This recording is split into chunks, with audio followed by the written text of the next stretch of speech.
अरे नमस्कार. आपल्या सगळ्यांचं स्वागत आहे आमची मुंबई या यूट्यूब चॅनलवर.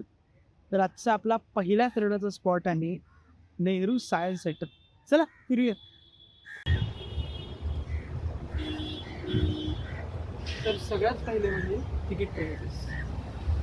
आपण चाललो आहे नेहरू सायन्स सेंटरला, तर आपलं तिकीट आहे 70 रुपये. त्यानंतर आहे सायन्स ऑप्से SOS sparkling high voltage demo. वा, असे बरेच प्रकार आहेत. तुम्हाला जिथे जायचं तुम्ही तिथे जाऊ शकता, पण आपलं धोरण आहे नेहरू सायन्स सेंटर. तर चला तिकीट काढू. तर आपण आता तिकीट घेतलेलं आहे. चला मग.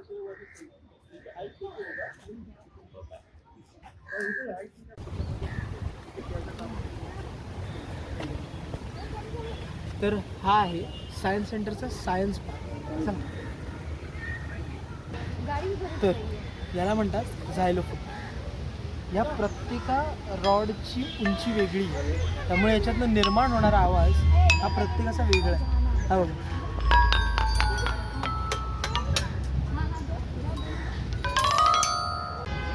हे बघा, मी तुला आता ही गाडी उचलून दाखवतो. अभी मजा आएगा ना भिड़ो.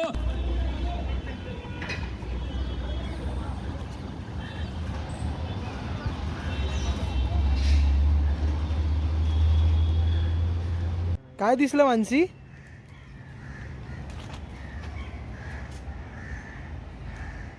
अगं त्या एकाच्यावर बोट नको ठेवूस, दोन्ही डोळ्यांमध्ये बघ. दोन्ही डोळ्यांनी? आता तो हात मध्ये आलाय असं वाटतंय ना? असं वाटतं की ते हाताच्या मधून दिसतंय आपल्याला. हाताच्या मध्ये गोल आहे आणि त्याच्यातून दिसतंय. सायन्स सेंटरमध्ये असलेल्या प्रत्येक गेमचा काही ना काहीतरी अर्थ, जसं की हा.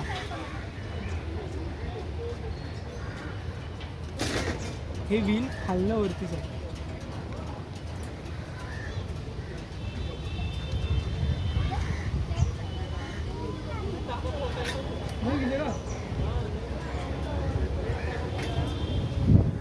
तर हे पहिलं आहे विद्युत इंजिन आणि हे दुसरं आहे ते भाप म्हणजेच वाफेवर चालणार.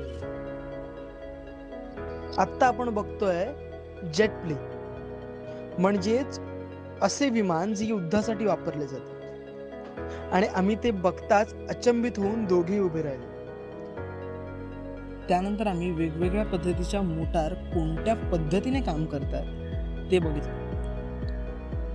त्यातून आम्ही बघितलेलं गाडीचे इंजिन हे कसं चालतं तेही कळलं. त्यानंतर आम्ही तिथे असलेल्या जुन्या वैज्ञानिकांचे मूर्तिचित्रण पाहिलं आणि ती जागा, ती बाग खूप छान दिसत होती. त्यानंतर आम्ही आतमध्ये गेलो तेव्हा आम्ही सर्वात पहिला तिकडचा सगळ्यात जुना गेम बघितला आणि तो खेळण्यात रमूनही गेलो. तो बॉल हा आधी वरती जातो आणि वरनं तो परत घरंगळत खाली येतो. त्यानंतर आमचा पुढचा प्रवास तिकडे असलेल्या इतर सायन्स रिलेटेड खेळ खेळण्यात झाला.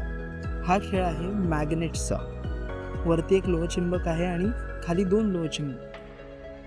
ते एकमेकांना कसे आकर्षित होतात त्याबद्दल, त्या संदर्भातला तो गेम होता. हे होतं कोणत्या पद्धतीने वर्टेक्स तयार होतं. त्यानंतर हा गेम होता की इलेक्ट्रिसिटी या एका बोलमध्ये तुमच्या बोटांप्रमाणे कशी तुमच्या बोटांबरोबर फिरते. आणि हा गेम खूपच रंजक असल्यामुळे तिथे बरेच लोकही आमच्याबरोबर खेळतात.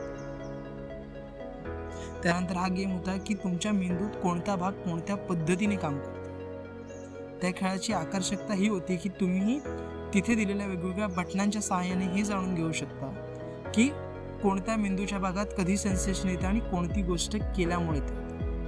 त्यानंतर हा गेम होता वाफेचं वादळ तयार करणं. त्याने खाली 2 मोटार्स लावले जे पाणी गरम करत होते आणि वरती एक पंखा लावलेला ज्याच्या मदतीने ती येणारी वाफ एक शेप घेत होती. अशा विविध पद्धतीच्या सायन्स रिलेटेड गोष्टींना बघून आम्ही खूप आकर्षित झालो.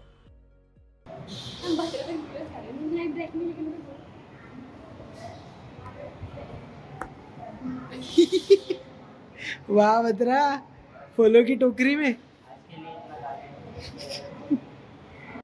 नेहरू सायन्स सेंटरचा आमचा हा प्रवास हा आमच्यासाठी वेगळा आणि काहीतरी नवीन शिकवणारा तर होताच, पण या चॅनलमध्ये आम्ही 100% नेहरू सायन्स सेंटर तुम्हाला दाखवला नाही.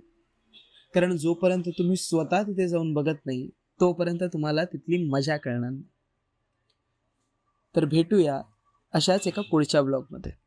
आमच्या चॅनलला लाईक करा, सबस्क्राईब करा आणि शेअर करा.